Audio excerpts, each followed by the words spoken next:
CineQuest video. I don't recall what episode this is, but we're going to be talking about the movie Time Bandits, which is continuing with our time travel series.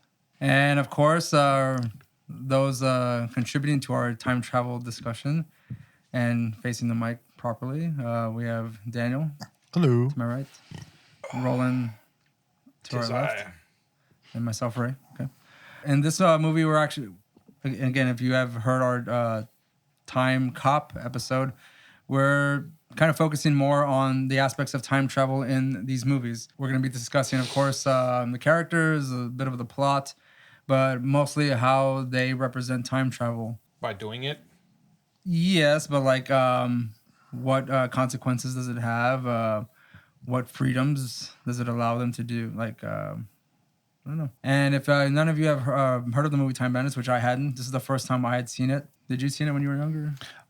I think, but kind of like with some of the other stuff we've watched, it's been decades.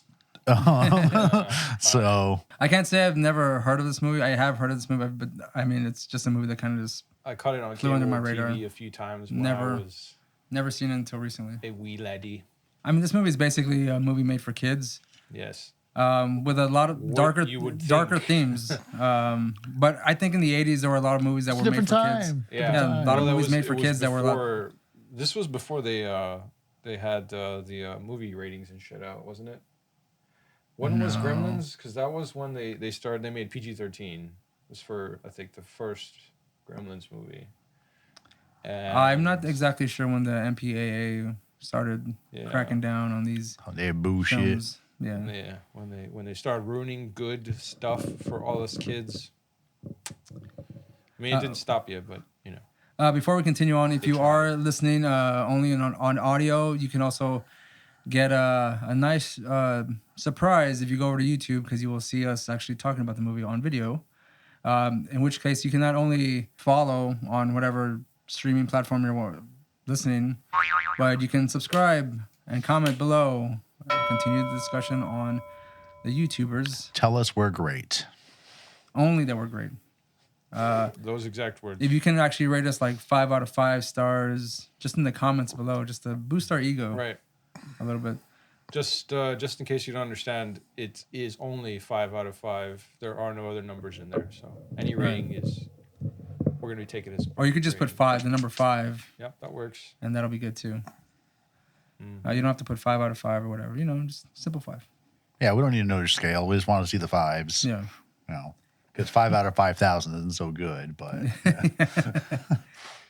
Yeah. But yeah, so this movie Time Bandits was came out in 1981, prior to all of our births. Written by Terry Gilliam and Michael Palin. And Dan, you want to give them an idea of who Terry Gilliam is? He was the only American that was a part of the main Monty Python troupe back in the Flying Circus days and through the movies and stuff.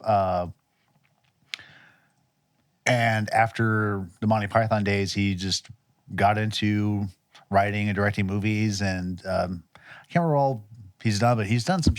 I mean, apart from his trilogy of Imagination, I want to say he's done other shit, but I am blanking.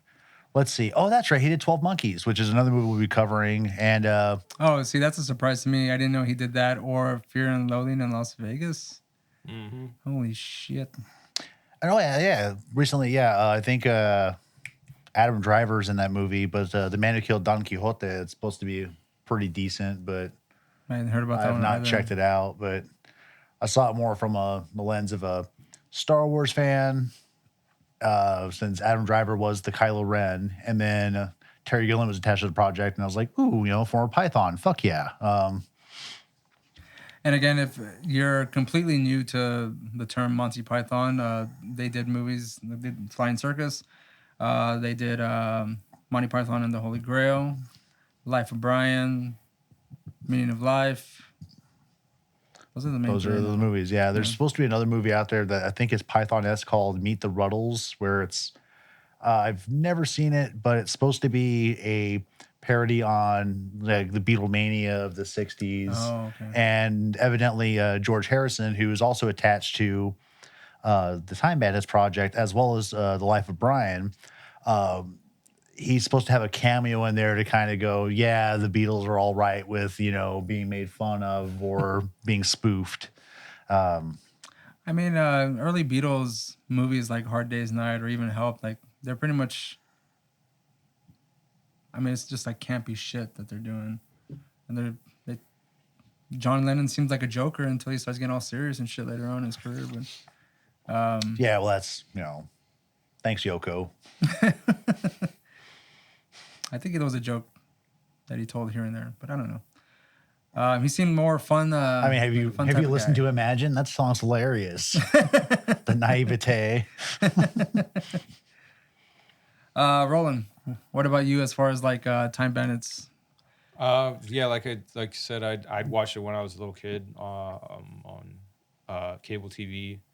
I honestly don't remember much about it other than the fact that it had six dwarves in there, and I remember some of the sets of them, like tripping through time. I don't, and the little kid, main star. I remember him because like he made me think of like Never Ending Story. The little kid from there. Part 1 or Part 2? Part 1. All right, don't you sully this? Don't you start with your sass, Ray. Don't you start. All right. Sorry, we were talking about sidekicks and Jonathan Brandis comes out. And like, Part 2 I was about to say, like, we talked about this over fucking dinner. Jesus damn it, Christ. Ray. Like, Control yourself. how it all comes full circle, man. Not planned. It just kind of unfolds on itself. I don't remember much of the plot. I remember the evil genius because I thought he was such a cool fucking character. I do not remember like the Tim Burton-esque fucking like scenes that he pulls out with all of his ridiculous little attacks, or like the way he fights everyone, with his fingers folding back into guns and inflating into this giant fucking like red balloon. Or I really liked when that knife like ratchets out of his head and folds around and spins and like definitely reminded me of Beetlejuice there. It's like this is like some kind of weird if Beetlejuice was a wizard kind of thing. But I don't know. Also, since it's written and directed by Terry Gilliam, it's very goofy. So for those of you guys who've maybe seen any Monty Python and any of the cartoon segues that they do, that's all Gilliam shit. And so that kind of just provided kind of like a realistic interpretation or telling of some of his art style and stuff, because he would just have ridiculous shit, just real screwball shit. And I don't really remember any of the actors. Watching it now and seeing like how many like big names were in this fucking movie was pretty goddamn redonkulous and cool as fuck. I really liked that some of the people that did like the voice, the main some of these actors I'm only aware of from their voiceover work. Like the guy that plays the Supreme, not the Supreme Being, Evil Genius, David Warner. Like for me, I've seen him. He's done like a lot of like animated cartoons and stuff where he's a villain. Yeah, I can see he's done a lot of cartoon work. He's done a ton of shit. But my favorite stuff was from this game called Legacy of Kain. He plays like an elder god.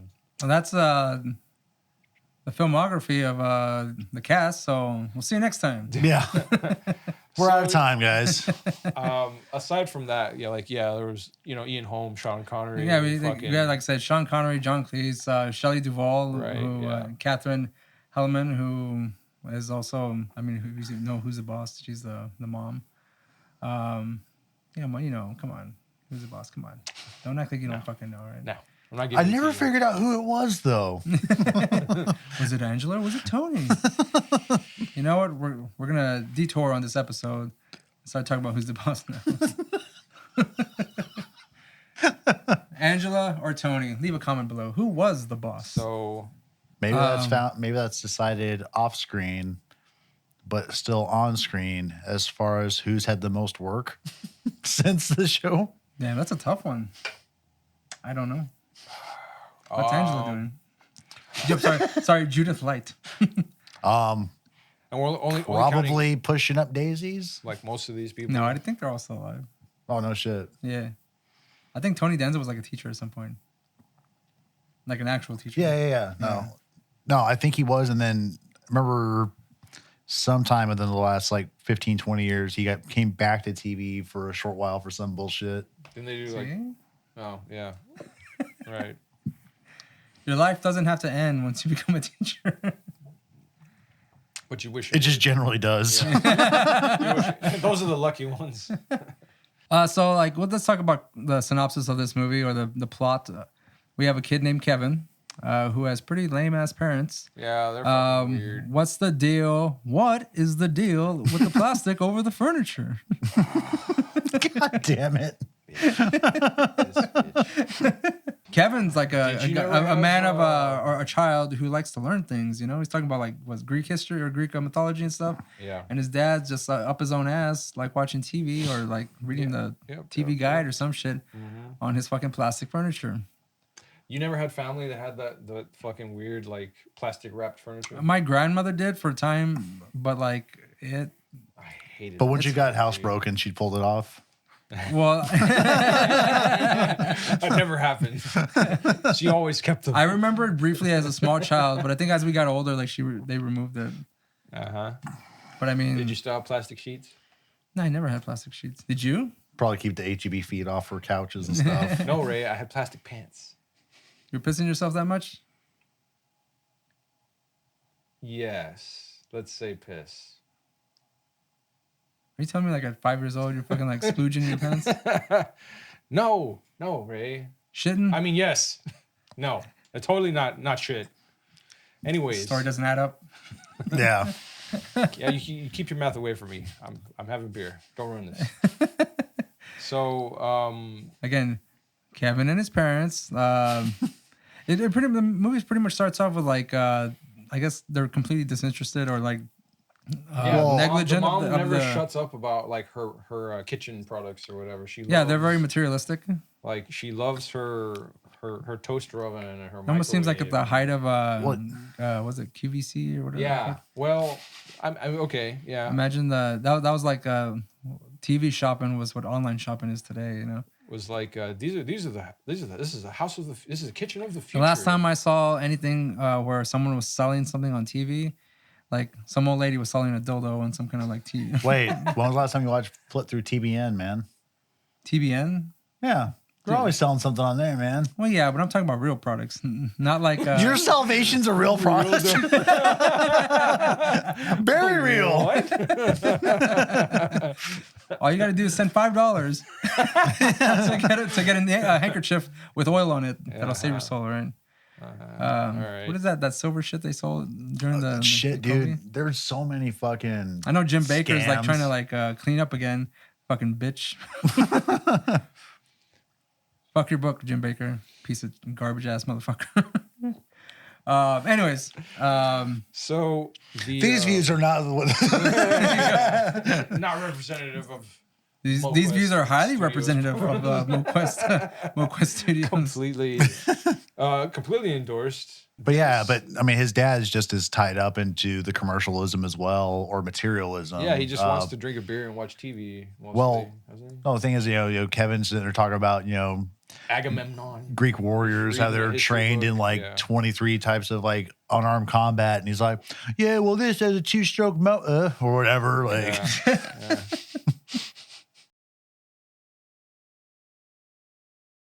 You pretty much jump into the fact that like Kevin is pretty much sent to his room, and again, this kind of caught me off guard. I wasn't expecting this. He's like, I guess, falling asleep, and then like a knight fucking breaks through his fucking closet. Yeah. And then he's in the woods. Yeah, Kevin's bedroom wall turns into fucking the Shire, and off the fucking night just goes off into the distance, and then see. But the thing is, at that point, I was thinking like this movie's gonna be a dream. Yeah, that's what I thought. And was that a dream that he was having, or did that really fucking happen? Well, I still wonder if this entire thing wasn't a dream. But, I mean, but the at the ending ending, like a dream. it shows that it's not a dream because he takes out those fucking Polaroids, and he actually took pictures of these people. But the thing is, dreams within dreams, baby. Is this Inception? It's too convenient. It might be. Nah, Well, the thing is, okay, so did in like what that fucking the universe does first the one end was of a this dream. movie happen and people aren't swarming the scene to figure out what the fuck's happening and to take care of this little kid This, after the the kablooey? start of the apocalypse. No, the firefighters leave his ass, Yeah, and his parents are dead. Sean now Connery got his check. now the real and adventure he just, starts. yeah. he just smiles at him and says, "Off you go." Kevin gets a job as a paper boy. I didn't realize mom and dad had a third mortgage on this piece of shit house. This fucking sequel is him living in a fucking box and shit.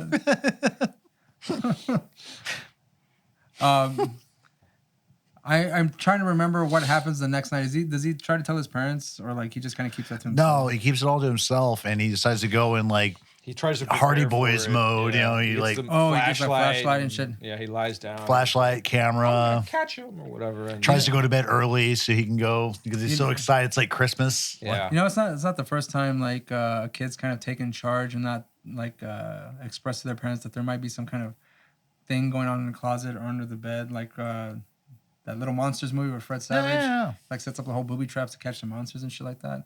Because his parents are not going to believe him. He fucking says, Because they that. probably just tell him to shut the hell up and go to sleep. "Oh, you go. Have you see the deal I'm getting on this fucking electronic here? Like, I don't need to hear your nonsense about knights pop into your closet." I mean, his dad would probably be like, "I'm watching Cinemax. Go away. This dad time." Was Cinemax on in 1981? I don't know. Maybe. I think MTV just came out, so he's probably watching that. Right? So yeah, like he gets ready for the. But instead of a knight, what pops through the closet, Roland? A bunch of little people. There you go. Yeah. Little people. I was waiting. I wanted Ooh. to say it. I do. I mean, it's not a bad word. I think. But Well, whatever. I mean, just go with the fucking Traveling dwarves. yeah. They're called time traveling dwarves in the fucking description. So Yeah. Okay. I don't think this is a slight against little people. No. No, he knew what I was gonna say. But yes. The Speaking of that, I was dwarves. watching Willow and fucking Val Kilmer calling them pecs and shit. I totally. Which is a term I wouldn't- didn't realize I just wanted to hear Yeah. him say again, you know. Well, he can now with his new AI voice. It's okay, Val Kilmer. I still like you. Yeah, you're still cool as fuck. What are you talking about? So a bunch of little dwarves come through, Little dwarf people, right? the dwarf people, full of armor, right? No, they're just. Well, I Some of mean, them have some armor. Kenny Baker's wearing a fucking colander on his head. Yeah. Yeah, That's what it is. suppose, That's what it is. Like, what's the name of the main? Is it Randall? Yeah, Randall. He's wearing Yeah. like red like a red onesie or some shit. And like an aviator cap or some bullshit. That's right. They're all kind Yeah. of wearing something They're different. just yeah. they're wearing just random shit. And they jump into his room, and initially the kid like scares the shit out of him. They think because unbeknownst to him, they're Aren't they fucking like strapped also? Yeah. They all Yeah, have they all have guns. Fucking weapons. Wally's got a fucking semi-auto or an automatic like they a all Tommy have- gun, they all just like fucking firing into the weapons. fucking ceiling. they all have fucking weapons, and like this kid jumps him, and scares the shit out of him with a flashlight because Which is great because so the night before when Kevin gets visited by the knight who crashes through the fucking closet door and runs off, his dad comes up like, "Hey, it's quit all this noise or whatever." Takes Yeah, out his fucking gunfire going off in your home. Yeah. You're like just shut up. Drink Yeah. a beer and drink the noise away. It'll be fine. This beer's working. So yeah, they wish I was Protestant. what's happening? Like the bandits, they're being chased. Like Yes. Yeah. through time as they go along by They're- their boss. Well, They're- it's not revealed that it's their boss. Quite right. They just right away. refer to him as the supreme The being. supreme being. So that's I think as anybody watching this movie, they call him the supreme being, assuming like it's god character. Right. Well, he is, 'tis the God. creator of existence or whatever, the new universe. And then they figure out that it's not him when was it? They the beam kid- him with a flashlight. Yeah, Yeah. he turns off the flashlight or something like that. So they jump his ass and like threaten him or something like that. 'Cause, what did they ask him? Like if he knows where the exit is or something like that. What did they ask? I forgot. It doesn't matter. Like, You know what I find funny is that like through this entire movie, as they're traveling through time, they come through Kevin's closet, right? They burst through that. yeah, But in every other sense, I mean, A little correct me if I'm wrong, they portal open up, opens but up. they just get dropped in. Yeah, they Yeah. dropped. But in this one, Or they run straight through it. Because they're in Napoleonic France. The fucking oh no, I hole know, but opens like up. I'm talking about like when they, but like are they still like running through it on the other side, or they get dropped into someplace? I know when they're leaving, they run through it, but as they're coming I in, don't into it, remember they get how dropped when in. they got to medieval England how that was set up because I think it's kind of cut scenes and because it did cut scenes, yeah, because it didn't show them. Fuck. I recall them getting dropped in, but like they're able to like leave, like running out. Yeah. Then they get dropped like whenever they go to the next place, they get just It's just like a hole in the ground they jump into, or like when they go into. well. Every time they open up the portal, they can walk through it.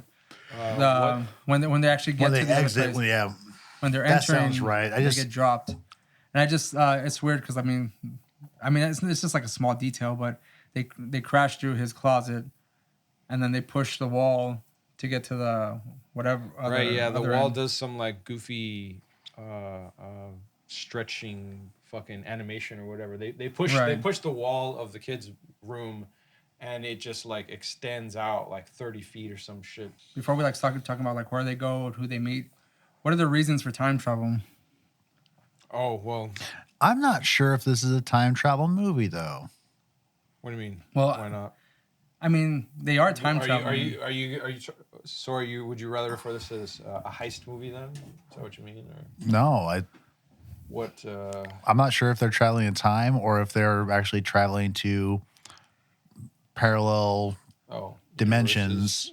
I mean, I would- they do I would say, mention like like, when they talk about the Supreme Being as the creator of the universe, they don't say like the multiverse or And well, the reason they're like the upside down. the only way they're able to travel time, we'll just quote that for now. They have a time map which they stole. Yeah, it tells them where all From the the Supreme Being. the time holds. Yeah, and because holds time the universe wasn't created. Yeah, apparently it was a botched job. Yeah, because it was created in 6 days. Yeah. 6 days, yeah. So there's a few little like discrepancies in the universe that they can. It's basically like seems like almost like a schematic for like faulty areas in the universe, and they can kind of right, jump yeah, through them. they find the glitch in the matrix, and Yeah, and so instead of patching them, the Time Bandits figure, why not get fucking rich off of them? right, yeah. So because they're disgruntled workers, they're overworked and underpaid, just like everybody else. So And I mean, they're not too bad about. They're not too bad at thieves, And I say that like they get a pretty decent amount of they're things wherever somehow they go. like, but I mean, it's sort of like a happy-go-lucky kind of situation because they're not very smart either. They just sort of like They're kind of going by the seat of their pants. exactly. They just sort of fall into these happy or rather convenient coincidences. Well, it's also we find out though that the first heist that Kevin's on them with was their first actual fucking heist. right. Okay, so Yeah. so when they crashing through Kevin's closet, that's just them trying to get away from the Supreme Being. Yeah. Because they had guess just so. they pretty much had just ripped the They map. just at that point. decided to revolt. That's right. To seize the means Take that, of God. production. So where did they go first? With Kevin, taking Kevin with them. That's, Napoleonic France. right, with Napoleon being played by Ian Holm. Oh wait. No, they're not. Isn't that the first? No. They hit French or the Napoleonic era at times, but I don't believe they're in France. Aren't they in Poland? No, they're in Poland. Are they? I don't know where the fuck they go. But it's some place that the French are bombing and, well, I guess bayoneting the shit out of. Since we're talking pre-industrial revolution, But they find Napoleon pretty much watching like a puppet show, wanting to get pretty much entertained. They land in Italy. there you go. Pretty much anyone who's performing for Napoleon is on the verge of like death, Being murdered out of boredom. And they come upon I guess this little play that they're throwing, and Napoleon really likes it when small people get hit. Right. Yeah. Or small people doing anything. He just loves them. Because he's small. Yes, but that won't. But don't say that because he'll murder you.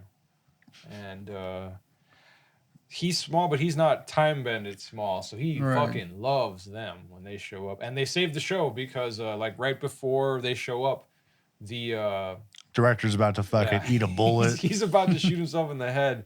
And then these little guys show up, and he's like, "Oh, cool, sure." You know, he has no idea who the fuck they are. They just sort of wander on stage, and I do like when they're done, and he has a noose too. Yeah, he's trying to like hang himself. yeah, because he's watching them. He has no idea what the fuck is going on, so he's just already ready to die. It's like, okay, well, let me just. I think I mentioned this in our first round of this, is that whenever he was actually gonna hang himself. And he fainted, that he was going to actually kill himself. Yeah. Like, I thought he was just going to, like, drop and he pretty much kill himself right then and there. But they actually... Yeah, but Napoleon loves the fucking show. And basically just because it descends into just sheer chaos.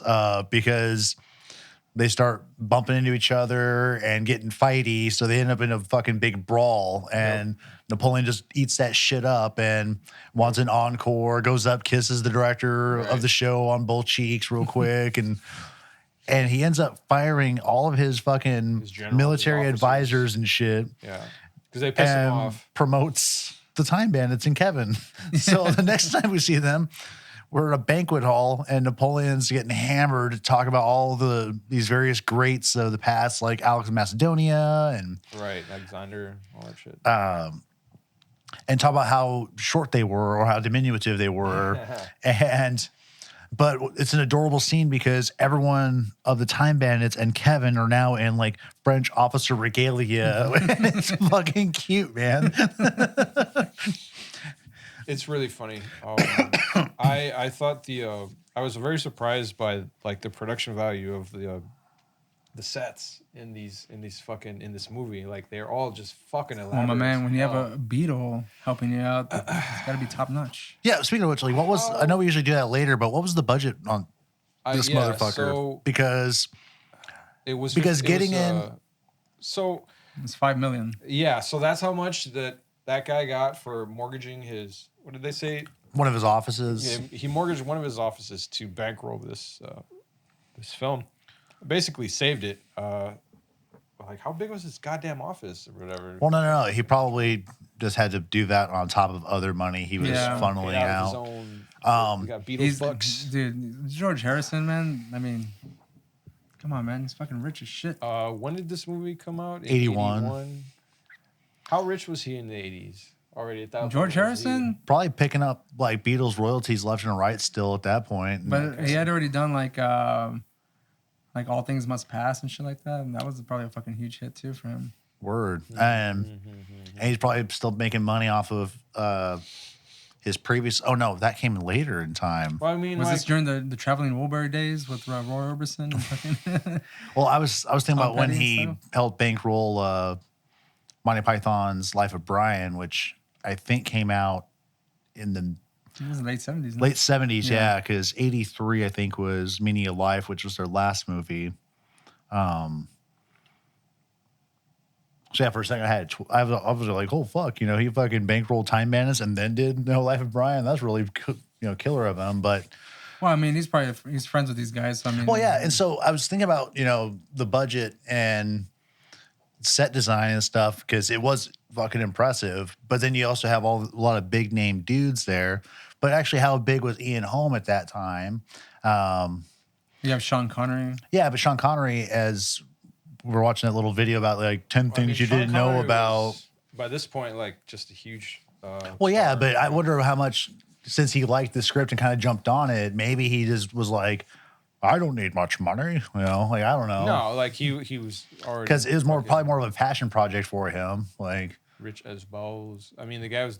because how much of that fucking budget would have 007. just had to gone to him, even for like kind of a minorish If role? he hadn't have been as. You mean like to be more convincing to get him to take it on as opposed to him sort of like showing his own interest in it? Correct. More than Yeah, likely like if taking a they cut. actually came with an offer versus him going, I'd love to do this. Right. You know, No. that's a terrible, terrible. Losers always whine about their best. This is why you're not getting another beer for a little bit. Oh, please. Come on. Ah, you gotta ruin this. You take little sips, Roland, right? He was an alien? Yeah, dude. He was one of the main scientists in the first one that like. Wait, Sigourney Weaver's an alien? Yeah, well, no, I'm fucking with you. Stop it. You stop that. Shelly Duvall, I think, was kind of a big name at that point. When she 'cause I she was think already in The Shining, right? Shining, yeah. But that came out, what, 70? Well, she had come out in Popeye too, so Oh, shit. she was Yeah, all olive oil. I remember that shit. It's nuts. But anyway, yeah, I mean, 1981, $5 million can get you well, some like pretty decent. Oh, yeah, I'm set just design thinking for about, sure. like, you know, some of the star power mean, that's in here. And it then this all got start off with set design because, you know, they went crazy with some of this stuff. And some of it was, you know, shh, it's just a model. To You me, know, like- or it's just a model. Shh. You know. So to me, growing up, like I'm trying to remember this movie. I don't remember it much as like being a huge hit. You know, like I always thought of it as like one of those cult movies. It was just kind of like a few people knew about it and they thought it was cool as fuck. It wasn't like as easily memorable as like Star Wars or again Aliens or any of that other shit.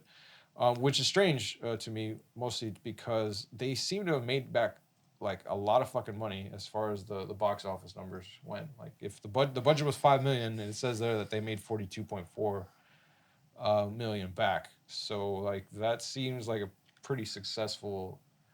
Yeah, but I mean, And considering like it's an '80s movie, like there are so many fucking like 80s movies out the ass that are like still very popular. I still today. never had heard of this movie up until like most recently. Mm-hmm. I mean, again, I had heard of the name Time Bandits, but like I never assumed that it was a movie or anything. Yeah. Or I never even attempted to look for it. To watch I it. had honestly thought you had seen it before because I could have sworn that like I would always mention it in passing, like very randomly every so often whenever we'd talk about like old weird ass like obscure fucking movies, and I'd always remember saying like, oh fuck, I wish I could see Time Bandits again kind of thing. I don't know. You always gave me that like I guess nod of Oh, just what I thought was like agreeing with me and like sort of like yeah. I remember no, I now, was just but it like was actually Roland's talking, just not. yeah, like, exactly. oh, You bitch. might be quiet. It'll be over soon. You're just fucking ignoring me, as always. The other big actors, I guess, in this movie would be John Cleese, Michael Palin, even though they both had kind of bit roles in this, as did Shelley Duvall. I But had absolutely forgotten that John Cleese was in this movie. When I saw him fucking bust out on the fucking screen as Robin Hood, like I was slapping my ass off the whole time. It's fucking cool and hilarious as fuck. What did he say? Like at the beginning of every sentence. jolly good. Yeah. That's a Robin Hood movie I would love to see. Oh, Absolutely. hell yeah. I was like, holy shit, this is like what Men in Tights ended up being. Robin Hood retires, and we could still get John Cleese in Oh, that would be fucking cool. because he's like 83 now or something like Yeah. that. No, you know, he's still, It's like, it's more so the fact that he's like still acts- he's he's leading still- all these like barbarian serious type of, like- assholes, and he's yeah. just like, oh, I'm a font of positivity. Like, oh, the poor are going to be delighted to get all of this. Like, Yeah, that was- He go, bring the poor in, bring the Yeah. pour in. That's fucking great. The guy starts punching him in the face as they give him those as they pass on the spoils or whatever. But it's great, man, because like John Cleese is kind of like, can play the straight man very well Yeah. as well. And so to see him play like the straight man character, but be a total goofball at this, in the same blink of an eye, it's just. What does he say? Like when that thug is punching the people, he's like, "Do you have to do that? Yeah, Is it absolutely necessary?" He's like, "Yes." He like punches an old woman full on the He's face. like, "Oh well, I guess if it's necessary." Like, Yeah. Just sort of throws up his hands. Well, there you go. Here you go. You're fine. I saw something that was saying that it was like a representation of whenever God comes at the end, and Kevin asks him, "Why is there like evil or some shit?" He's like, "Oh, free will," and he kind of just like, "Oh yeah, I think it has something to do with free will," and he just kind of waves it off. Yeah, it's great. They had mentioned like, "Oh, they got to take the good with the bad," so and they referenced the Robin Hood scene, like when all the poor people were getting their trinket for their gold, they got to get fucking hit in the face too, in the face, and then they just walk away happy, like no big deal. They go, "You got to take this good thing, but you got to take this fucking slap in the face that's coming to you," But yeah, so like after like they fucking pretty much raided Napoleon's I guess possessions or sort things of like that he stole from people. Yeah, They swiped a Mona Lisa as well, apparently, or the Mona Lisa. I don't remember how they escaped from this one. Did they walk behind? Well, they make all the guards like turn. Was it about face? About face, yeah, but they did it in French, so it's like tête. Well, that's like tête's one of the few words. Yeah, so they all French, like pretty much like walked out to the portal, but then like of course they turned around. One of the fucking generals or whatever hears all the clanging of all the bridges on like being dragged on the ground. Shit. Yeah, and then they fall into Yieldy, England, right? Yeah, where we run into the Robin Hood scene, which we keep getting to, just because it's probably one of the funnier, objectively scenes in that entire movie. Just they get caught in all of them all at once. Get caught in a tripwire or something like that, a hang rope or whatever, and they all end up in a tree upside down, and. Randall has like a I don't know, like a thug off or whatever with one of the mercenaries. He's like, "Don't worry, I got this handled." And like the group comes up to him and they're like, "Would you steal from old ladies?" He's like, indeed. And like, why wouldn't you? Or, rob cannon from babies, of course. They don't need that shit. And it's funny, not knowing anything about this movie, the Robin Hood coming out was a surprise. Yeah. Like I just thought they were gonna deal with like these fucking thugs, you know? And then fucking Robin Hood shows up. I was like, oh yeah, fuck, and man. it's fucking so funny that like all of them are dirty as fuck, and they're all scumbags too. And he comes out just clean, pressed, and just like everything's iron. Good morning, everyone. Yeah, in his pantyhose. See, for a second there, I thought that Robin Hood was like playing like this real soft character, but he's actually a real fucking tyrant. Turn into a bastard. Yeah, at any moment. All right, kill him. Yeah, because I mean he's again, like you said with John Cleese, like it seems like you're waiting for him to kind of just like switch fucking like on a dime, Yeah, no, he doesn't. See, like they should have totally brought John Cleese back in the end scene. Oh, instead of Sean Connery or whatever in the no. fire truck? When they bring all the fucking armies and all that shit to go fight the evil one. Right. Probably. But you have fucking John Cleese swinging from a rope and missing or something. Tally ho! Yeah, just like swings in. It would be a nice little callback to that scene in really fucking Holy Grail. Yeah. That's right. Or he was Lancelot and did some of the same stupid shit and like, can I have a push? And it was just. That would have been so. John Cleese, if you're watching this, and Terry Gilliam, if you're watching this, like we'll go be extras in Time Bandits 2. Sure. Or Robin Hood retires. Or anything you guys want to fucking, we got a best boy grip right here, so. I have at least 2 months of experience on a film set. Hard experience on a film set. Like an actual film. You don't have to pay me much. I thought you were going to say you've never heard of it. Prestigious film called The Red Queen. Or you don't have to pay him at all. When are we going to do The Red Queen? I mean, I think I've asked this before, but yes. Yeah. We'll do that sometime. Yeah. That should be a Patreon episode. Anyway, We're gonna take Ray back to the golden years. Now, where do they go from this medieval England that's place? when the evil one sets up that or like trap or whatever, where there's like the Right, fake so- porthole, and The antagonist Kevin of the ends movies. up in Mycenaean Greece. Right. Right. And we have no idea where Randall and the other boys are. I assume they're still there until they figure out how to get to where Kevin is. They get separated because right. what happens is two doors show up Yeah. in the forest as they're running away. And Randall's like, take the door. And the kid's like, which one? Any of He's them. like, any of them. Not And then- that one. Yeah, exactly. Right as he's running into one of them, they just yell out, not that one. And he like ends off by himself with Sean Connery as Agamemnon fighting the Minotaur or a guy with a friggin' Bull bull helmet thing. a bull's head on his face. And to our surprise, it's Sean Connery. Right, as as the guy fighting him, he's wearing like a Trojan or whatever helmet kind of thing. You can't see who it is until That until fucking after helmet the looks fight. really uncomfortable. It probably was. I'm surprised the fucking like toupee stayed on too when he unhelmeted When he himself. took it off, yeah. Right. Maybe it didn't. Like in the Wait, Yeah.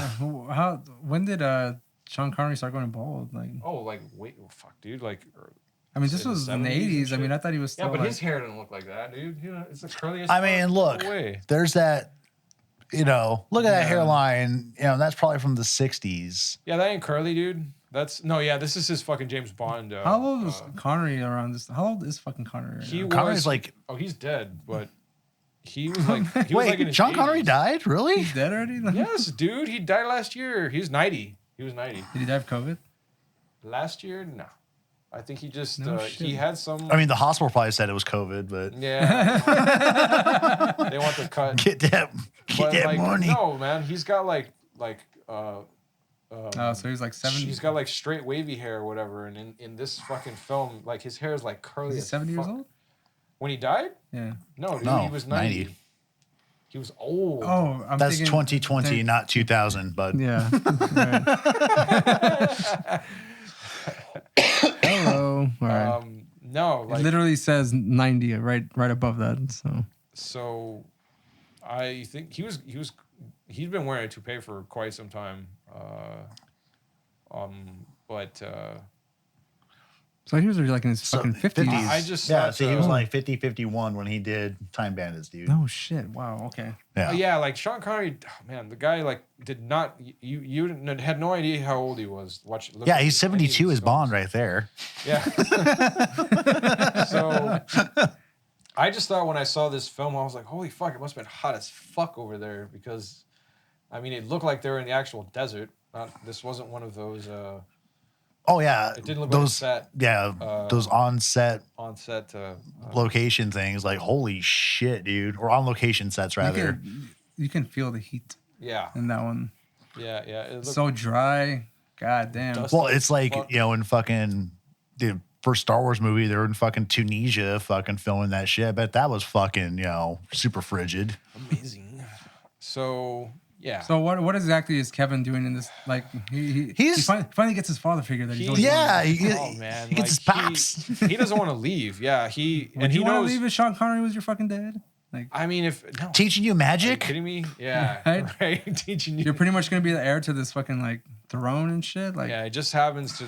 Well, because I mean, he saved his life. I right? thought Like, he helped- Yeah. I thought this queen person was gonna like Dude, yeah. Do some I, like something. shady shit. I, She didn't get a I'm chance, certain but that she was that on her was way. something where probably she was you know gonna- some sort of scenes got cut to got hit the cutting room floor Yeah. because she was not happy about any of that Yeah. There shit. seemed But they like didn't there was a address it, lot though, of in, like, foreshadowing to. Yeah, her but the getting probably the thing pissed is off like and- she was barren, Probably. but also they somehow figured out that it was probably like evil spirits or like the magic that he does that's keeping his little boys from swimming and stuff. Well, do you and- think that maybe she thought he was like Kevin was like some kind of like little demon to come take over, Well, like or some evil I don't know what spirit? she thought, but Because I mean, she had a look to her that was like She had a Sean- bunch. She Sean had a bunch of Connery's- sidelong glances, man. Just like what does Sean Agamemnon tell the kid when he shows up? He's like he thinks he came from the realm of the gods.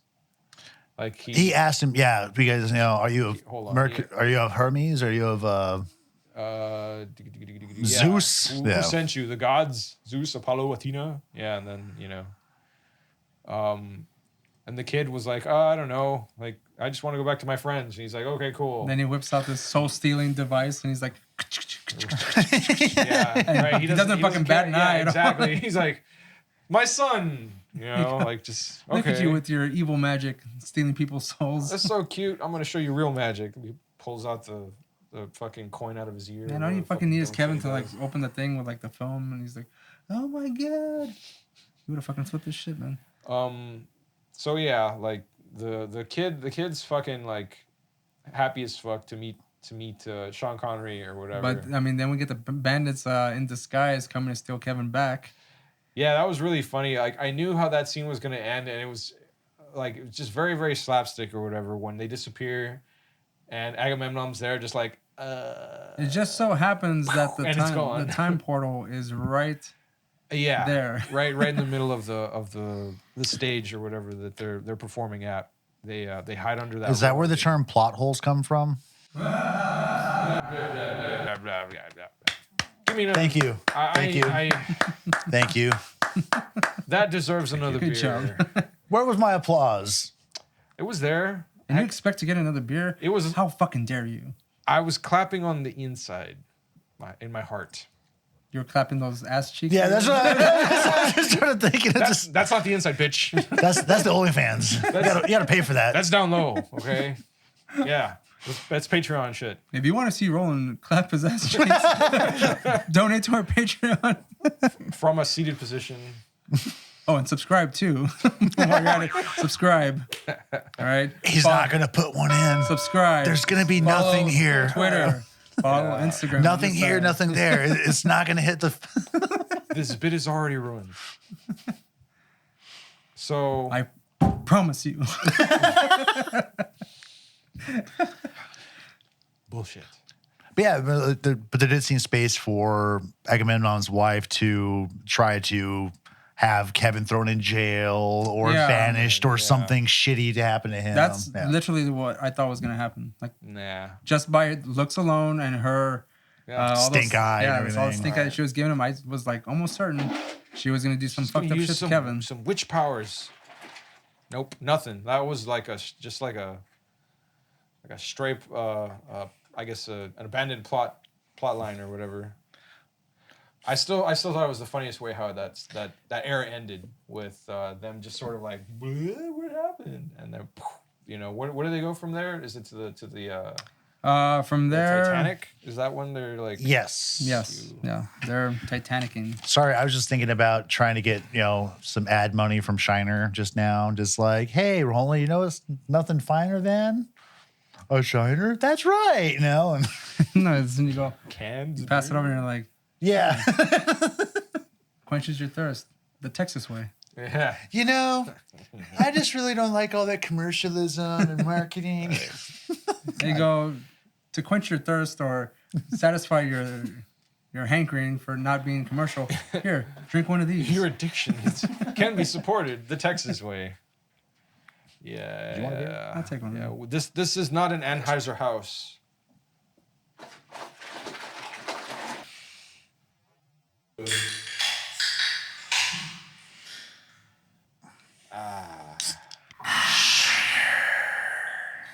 That is delicious. Satisfactory. I find that mine too is quite delicious. That is amazing. What about you, Roland? Mostly adequate. That means really good in Rolandese, guys. Wow. Pick up your Shiner at your local convenience store. Also available in Washington State. You can find it there. I shit you not. I did. All right. All right. Back to Time Bandits. Give us money. So yeah, now they head to the Titanic. I found like the way they fucking sink the ship. I don't remember how that happened. Well, they just fucking crash into. They're all chilling and then on the ship, like just living it up and stuff, and then bang. And they're all just fucking chilling on a fucking was it a piece of wood or something? Yeah. I'm surprised they're not dying from the fucking cold water. They're all just like they're fine. Yeah.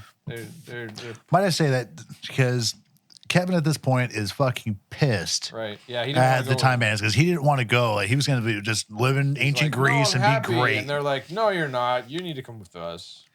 We know what's good for you. So Randall has a one-on-one with him, and there's just all this like tobacco related, just he's breathing the cigar smoke in him. And doesn't he like ash on him? It's well, he like gestures and like hits Kevin like and singes some of his hair and shit. And he's like, "Oh, sorry," you know, pass him down. It's just that looked pretty convincing.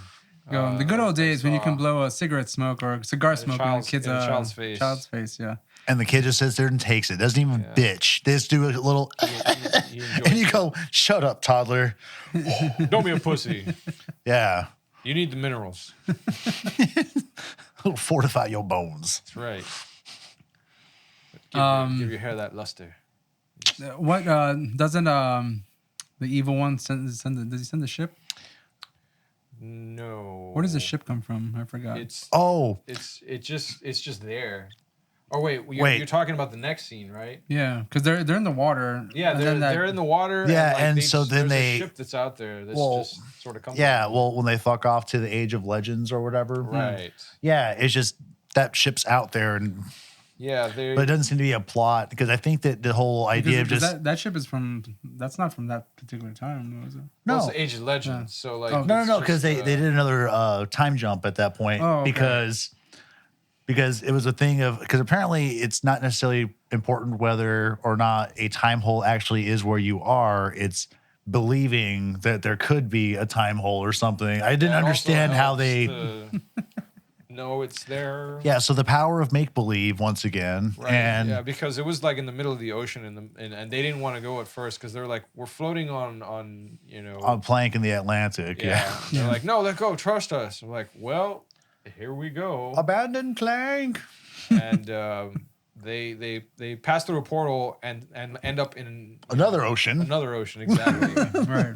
And these, I guess, were essentially like pirates. Sort of. It's an ogre, isn't it? Well, yeah, it's an ogre and his ogre wife. And they catch her name's Miss Ogre. Mrs. Ogre. Pardon me. Yes. How dare you? They love each other very Doesn't much. He has like back problems and shit. Yeah, and he's got like lower back issues and all sorts of other crap like cuts on him and shit that she's got like a salve for and. He's just old. They're just old. It's an old couple, and like they eat anything that comes into their nets. And I think the ogre makes a joke about that when they find like it wasn't fish or something, but he was talking about how like he misses catching like boots and just random shit and like to eat. Well, then they reiterate that joke when they capture the Time Bandits in their fishing net. Yeah. And he's looking at like their boots and makes a comment how their clothes are going to taste or whatever. She's like, no, we can eat all of them. And he's like, oh, shit. Oh, yeah. Real food. And she's like, okay, I'm going to go. She's going to, Mrs. Ogre goes into the kitchen or whatever to prep the knives and everything. And she's like, scare them. She's going to get the big skewers. Do all the ogre stuff like you used to. And he's like, okay. And so that's when he tries to, he tries just to leer and scowl or whatever. Like you used to in the old days. And he's like, oh, yeah. Like, because this guy is also, like, he's senile as fuck, too. And he starts to yell, and then, like, his back goes out. You hear it, like, oh. And, well, no, because he tries to pick up, or he picks up one of the fucking dwarves, and then he's just like, you shit. Yeah. They're like, are you okay? He's like, oh, I'm fine. Again. Is it your back hurting you? Little fucking Kevin.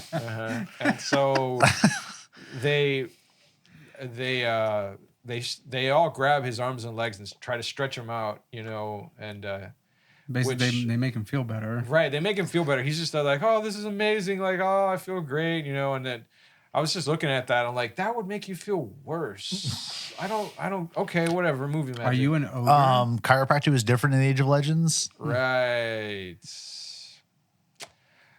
And I'm pretty sure Kevin has a lot of experience, like popping people's backs and stuff. Does he? I don't know. I'm just saying. Right. Maybe. Okay. Let's go with that. So yeah, it was pretty funny though because they're just there, stretching out his back, and then they start counting like, okay, let's do it again, 1, 2, and then they just toss throw him overboard out of the boat, and I I forgot. mean, they pretty much they push his wife over too. Yeah, they- they hide in the cauldron or whatever, and she comes out, and they just sort of like, boo, and just push, or they just push her off. And the ogre doesn't give a shit though, because he's feeling so much better. He Oh thought yeah, they he's sitting there swimming in the were- like he thought you they know. were joking. He's like, ha ha ha. Oh you know, no, like- he's swimming in the fucking ocean. He's just like, is this part of the therapy? Right, yeah. Yeah. And then he screams, he yells or whatever, and uses Hits the sails. his Yeah. ogre strength or whatever. Yeah, he's feeling so much Now like I himself can really roar. that he blows the fucking ship away. Oh no, cough. Oh, he coughs. I think he coughs. I think it was a mighty cough. Oh yeah, that's right. Oh man, that sucks so much. Like to think about. He thought pretty it- much screws himself over and just basically leaves him Yeah. and his wife in the ocean. Yeah, and I don't know what she does. Like she's just sort of like, "What are you doing?" Like she's just. She's kind like, of yo, you confused. get them or whatever. Yeah, she's just so Mrs. Ogre is so nice in her murdering ways, but she's still so chipper. But I thought it was kind of weird with the next scene how like this, it's not like a giant like stands up under the. He pretty much the ship is like. a It looks hat, like the ship right? is his fucking hat. Like, what I Well, thought it that's, was. That's what it. That's what it because is, it's yeah. like it's strapped on and shit Yeah. too. But so that was where it was kind of strange to me in that like so the ogre blew the ship and the giant through the water when he coughed. Like, was the giant always there? yeah, From my understanding, he was always there. It was strapped to his head, but the fact that like it's sailing, like is the giant like walking through the water? or just like floating along. Yeah, then Is what this, was like the the- giant equivalent of those arm floaties that people use? In what would the ogre's cough would have mattered then when there was a guy like a behemoth Exactly. like Yeah. underwater with the ship hat. to then I'd have to wonder if like, goddamn, that ogre must have been badass. I don't know. Because that was kind of strange. It was cool though. It was Now, still cool. as far as like them time traveling, if they're going into the Age of Legends, this is like another. What would this be considered? It at this point isn't considered a time zone. I think it's close. Is this would be like another dimension? Well, yeah. See, that's part of why I think like maybe this isn't about time travel because this is also the Age of Legends is apparently think where it's they like- run into the domain of the evil genius. Right. So I Yeah. think at this point they step out of time because I want to say that's where his lair is or whatever. It's a place it's not. It's like nested within this Age of Legends or Right. whatever. It's not. Well, in like any- because they're any don't they come up particular- upon that like clear the glass thing? Yes, they the break through it? barrier. Yeah. Right. Yeah, Um. and it's they easily get through it, so there's no like real. I don't know how special this place is. But I mean, it was intentional Right, for them look, to so, find yeah, it like, and get there. The Time of Legends is the evil supreme evil or whatever. the Time fuck. of Legends, sorry. It's his realm is what it's Yeah. is what they actually say. And So this is like them out of time. Right. They're no longer time traveling. They're just like they're trying to locate for some reason, and this is another thing that I thought was really funny, right? They're trying to locate the ultimate darkness because I think in the medieval time is that when the evil takes control of Og. Yeah, it is. and he tells them, "Oh yeah, I know this thing that would be really great to steal," because they're trying to figure out where should we go next? What should we take? And then he's like, "Yeah, I've got an idea forming in my brain. Or whatever. and they're like, he's like, yeah, it's this thing called the ultimate darkness." And they're like, "Oh, that sounds cool. We should do that." Like, really? How does that sound like a fuck? Okay, well, sure. man, these people are They're dumb. these persons are jumping through time with As pretty recklessly. So I mean, why wouldn't they want to do this? I mean, is this going to make them more money? Is this going to get them richer? Is this going to give them more power? The most What do they have to fabulous lose? object in the world awaits them in the fortress of ultimate darkness. And what was that object? D's nuts.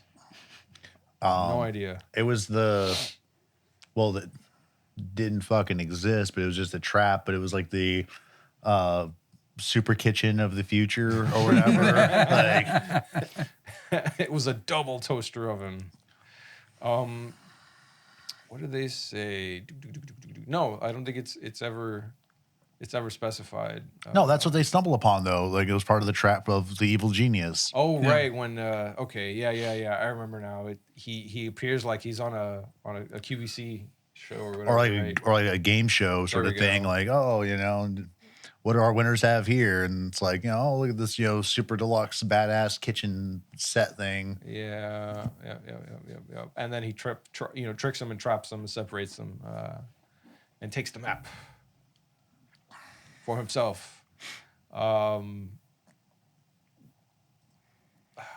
trying to remember all the some of the lines that the evil supreme evil genius uses. Let's talk about probably the best character in this whole fucking movie, and that is the evil genius. Has the best lines throughout the whole movie. He's got a cool design. Like it's cheesy, but we want to read some of these lines because I would love to I'd rather just play the movie, but where do you get copyright strikes? He says God isn't interested in technology. He cares nothing for the microchip or the silicon revolution. Look how he spends his time. 43 species of parrots, nipples for men, slugs. He created slugs. They can't hear. They can't speak. They can't operate machinery. Or are we not in the hands of a lunatic? It's fucking, of course, delivered way better than again, we're doing right now. So. Warner has such a fucking great voice. This was your favorite one here, Ray. Oh, Benson, dear Benson, you are so mercifully free of the ravages of intelligence. Oh, you say such nice things, master. Yes, I know. I'm sorry. that abrupt apology is funny. If I were creating a world, I wouldn't mess about with butterflies and daffodils. I would have started with lasers. 8 o'clock, day one. This one's my favorite. When I have the map, I will be free, and the world will be different because I have understanding.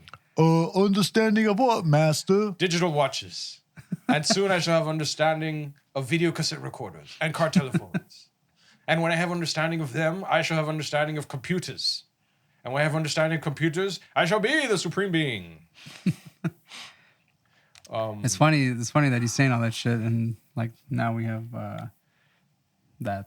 Yeah, that's literally how things work. No, yeah. Suddenly, I feel very, very good. Oh, I'm sorry, master. No, it'll pass. It'll pass. I like when this one was just funny. Now, Benson, I shall have to turn you into a dog for a while. Just very, very lowballing that shit in there. But why? If that's the case, you are unable to escape from this fortress. He says, that's a good question. Why have I let the Supreme Being keep me here in the fortress of ultimate darkness? Because you... Shut up, I'm speaking rhetorically. Again, this has a Monty Python humor. You have to there's a lot of subtle. Yeah, it's all subtle things deadpan in there. It's not so overt. You have to pay attention. And you hear the way they deliver these lines, and it's just so funny. There's so much of it that you can't help but pick up some of this stuff, and it's fucking hilarious. What is this one? You are a very troublesome little fellow. I think I should teach you one of my special lessons. What do you think, Robert Benson? What would look nice? Half warthog, half donkey, half oyster, half carrot. He's an absolute bastard. Benson is probably a second favorite part of that. It's because he's just asking to be fucking destroyed. Right, yeah. What does he tell him? Kill me now, master, kill me. Now, later. Oh.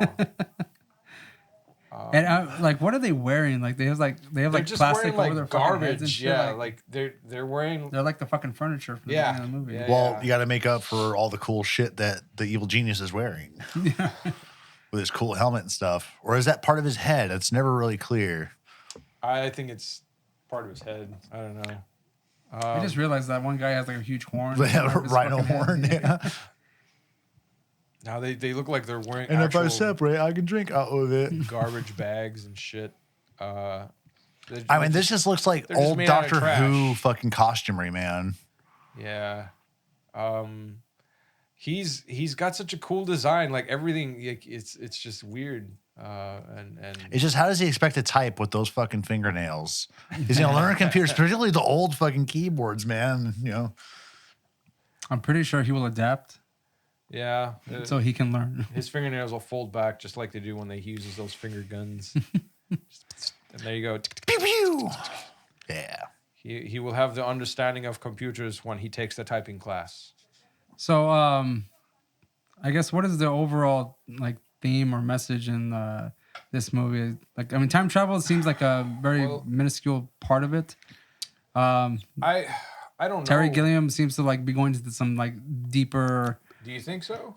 I mean, yeah. I mean, it's Yeah. a kids' movie, and it's fucking like good, evil, free will, like. Well, that death but and there stuff. was that argument that was made from that little review we were checking out a little earlier about how it focuses on like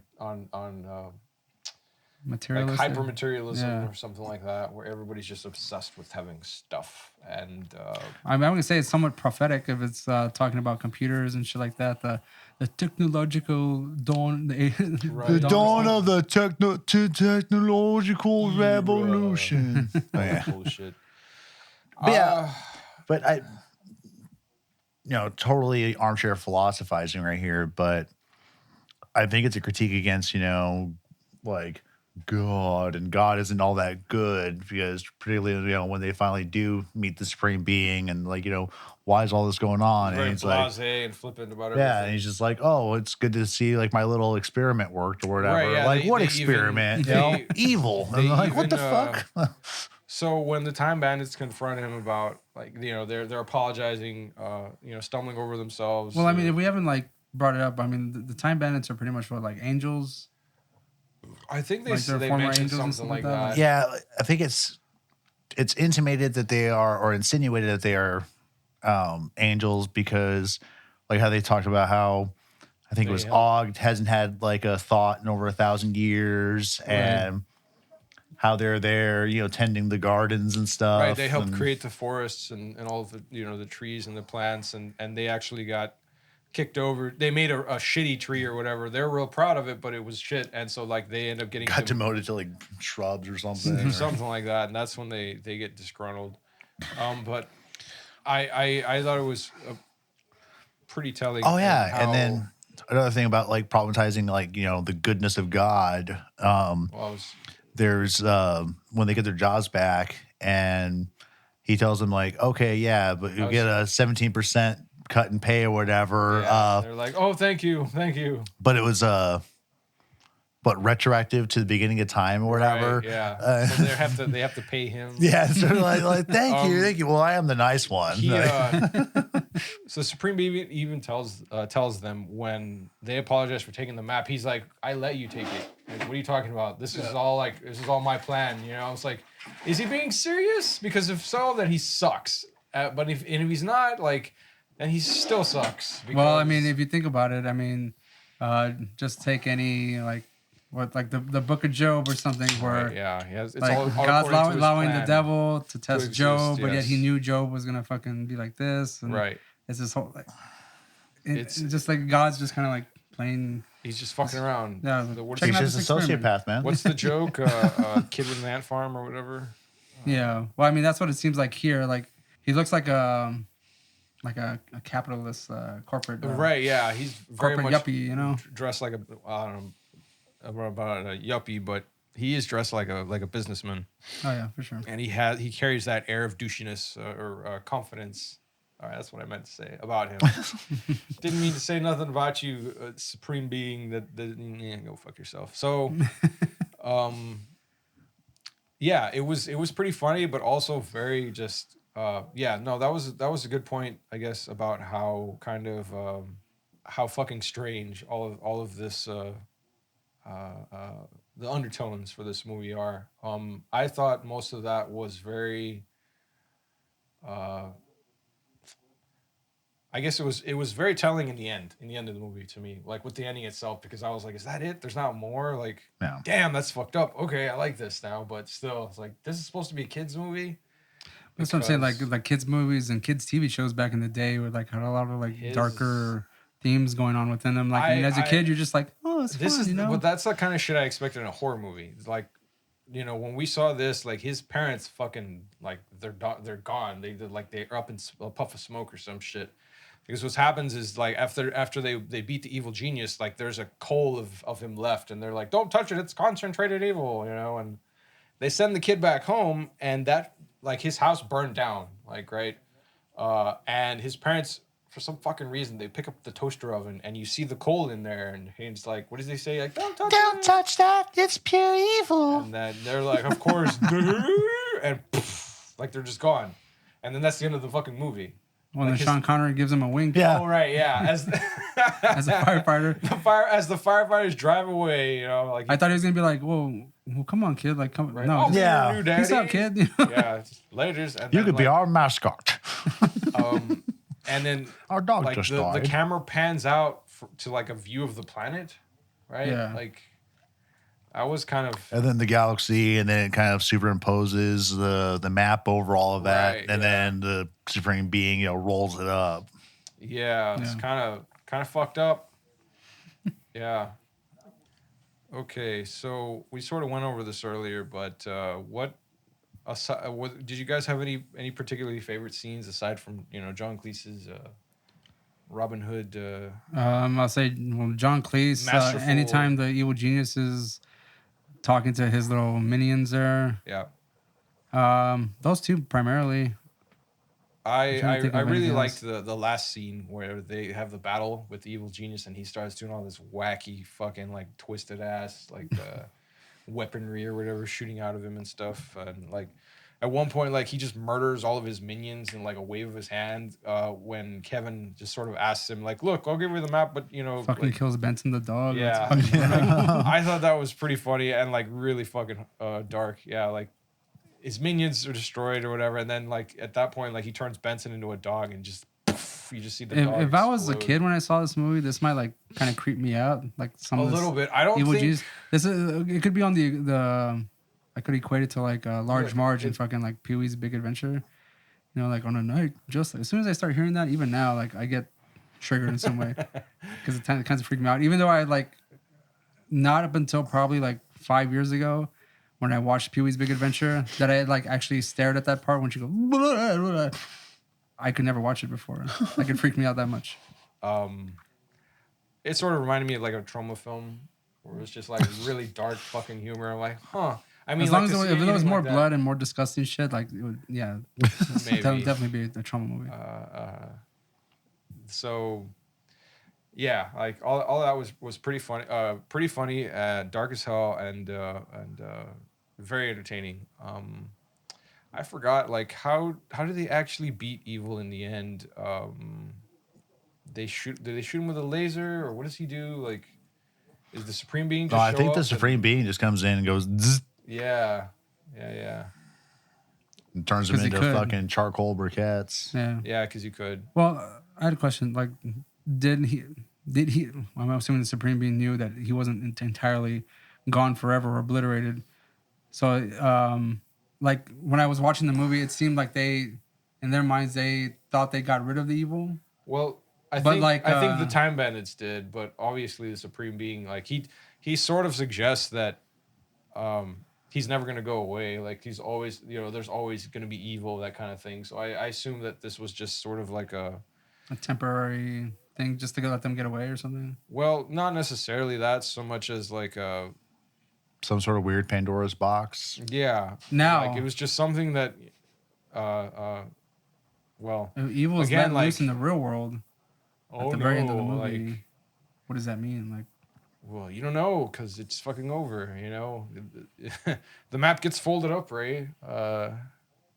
puts it away in its little Toss in a container. fire. Yeah, he probably just fucking burns the damn thing and starts all over. Yeah, because it was all a big mistake anyway. So Failed experiment. You hear that, people? You were a big mistake. yeah. Daniel, any favorite scenes other than the ones we've talked about? Anything else? Yeah, because I always thought it was just ridiculous. Michael Palin and Shelley Duvall's fucking scenes as they lovers were and fucking hilarious. I 'Cause love that his was a facial recurring expressions in any- gag, right? Like was it twice, 2 or 3 times? twice. Titanic, and then in medieval England. Yeah. Yeah, and she's always she always plays as her name is Pansy, right?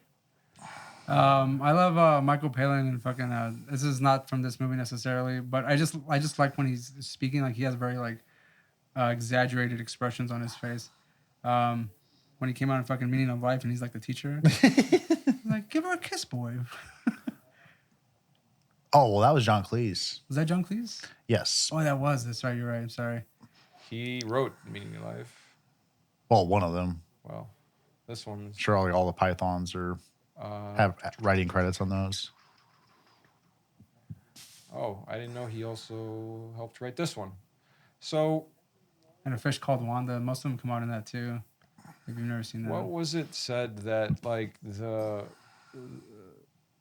Time Bandits were supposed to like? Oh, here it is. Oh yeah, that bit. They represented the Monty Python troupe, right? The Fidget represented Palin. Randall was John Cleese. The smartass Strutter was Eric Idle. The quiet one, Og, was Graham Chapman, and the noisy one, Wally, was Terry Jones, and the dirty one was Vermin was Gilliam himself. I guess we can just go over our ratings now. I mean, Yeah, we said the movie made $24 million, right? oh, it made like 42. Sorry. Yeah. That's quite a bit of money considering that they only had a $5 million budget. In Yeah. 80s money, that's fairly Nowadays, that's a substantial. fucking flop. Right. Yeah, I mean, even for that, for how much If they had paid, like a they $1 paid- million budget and they did $42 million, they'd be like, yeah, they're not going to get any more money after this. People are killing themselves over that. People are working at Starbucks. Like, lives are ruined.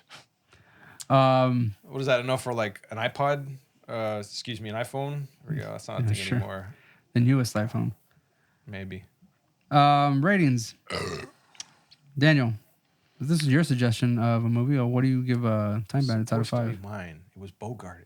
Oh, get the fuck out of here. You didn't say any of that stuff. Because I thought it had been implied, Ray. I didn't know you were pulling a Jamie Long con on me. What are you talking about? You were not in the conversation when we were sitting in front of I you. had been talking to you about using Time Bandits for like as an excuse for the longest time, and then Daniel was like, "We should do a time thing," and I was like, and then you like I was ignored.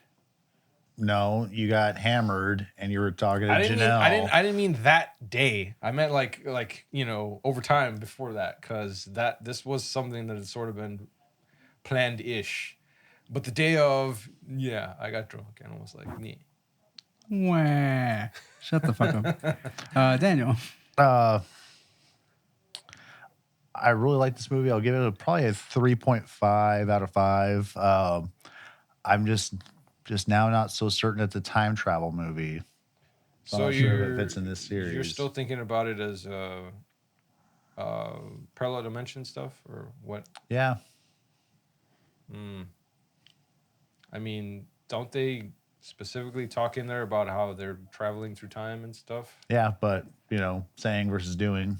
But you disagree. Okay. Yes. Very Interesting. well. Roland, what do you think of I really like this movie, but it kind of makes me think of like I was gonna say like a low budget version of Willow kind of thing, even though the production value for this movie was very high. That's one of those moments you zoom in there. It's like- And it's are you just comparing them because they both have like little people in them? yes. That's exactly what I'm doing, Ray. Are you gonna like if we ever do Leprechaun, you're gonna be like, well, like compared to like Time Bandits.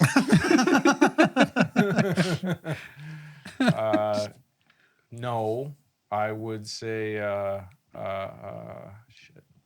Compared to Lord of the Rings, those are Those are CGI little people. they're not real. We want authentic dwarven actors.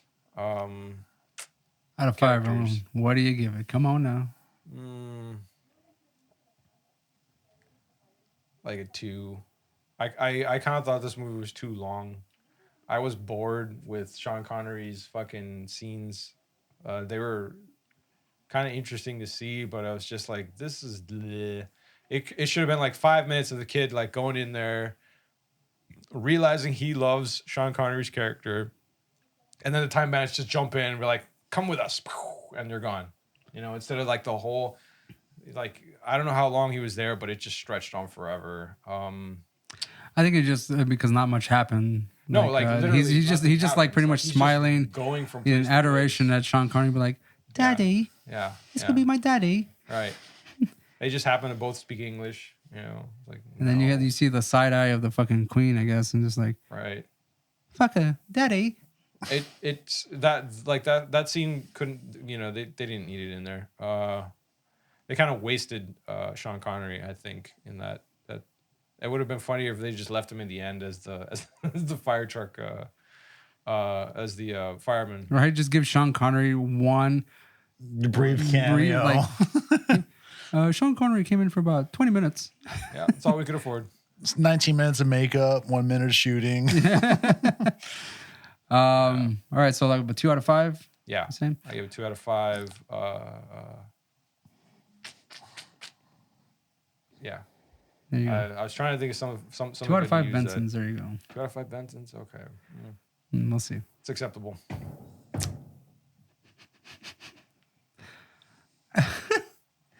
I'll give this movie a 3 out of 5. Roland, I will agree with you that the Sean Connery portion was a little bit too long. It was boring. Like compared, it was the most boring segment of the whole film. I'll give you that. Compared to everything else, like, Um, why is this? It was almost like it was a different movie to me. You know, I was like, oh, cool. I'm watching. Well, I'll say that I was expecting a little bit more to happen in that segment, because with the Queen and all that kind of stuff, I thought there was going to be a little bit more hijinks going on, but yeah. they did their little ceremony. The bandits came in, took him, and then that was it. Every other segment I thought was pretty entertaining. The evil genius, of course, was the best part of this movie. Mm-hmm. I did enjoy the acting of all the little dudes. They're all funny. Kevin kind of annoyed me a little bit, but Yeah. Well, he's a kid. He's you know? annoying. That was the whole. I think that was a part of his shtick. He's a kid. You know. I'll say 3 out of 5 for me for Time Bandits. I'd watch it again. I think if I saw it when I was a kid, I probably would like this movie a lot more. Oh yeah, absolutely. But I mean, there's just a lot in it to see. I'm close to 13 right now, and Yeah. I don't know how my mature brain can process it. 13 and 3/8. Yeah. Right, hold one of those. Well, what we'll do is, like, I guess whenever we do finish this series, we'll do like a little mini episode where we compare the time traveling. Well, according to Daniel, might be a debate on whether or not this is even considered a time travel movie. The mustard. Does it cut the cheese? I still think it's a time travel movie in some respects. I think so, but you know, whatever. But I mean, when these characters aren't necessarily human, they're jumping from, I assume, in like a heavenly good realm or the top corporate office. Yeah, that sounds a bit more to jumping through time portals and then going into like the Age of Legends, and then what is the place called again where the evil genius lives? Fortress of Ultimate Darkness. Fortress of Ultimate Darkness. Hell, if you will. Didn't seem too bad though. No, just very Nice architecture. looked like a wall of skulls. Looked homey. Very. It seemed like where Black Sabbath would have rehearsed at some point. Yeah, it did look like a music video for a metal band. Okay, well, I guess we'll see you next time for... It's another time travel movie. I don't remember which one we're doing, but be sure to like and subscribe. There won't be anything there. Follow us on Instagram. Follow us on Twitter on that side. Right. This is where Ray puts the OnlyFans link. Yeah. And with next to Patreon. Good. Thank you, Roland, for reminding me. If you want to see Roland clap ass, subscribe to our Patreon. You can make it happen.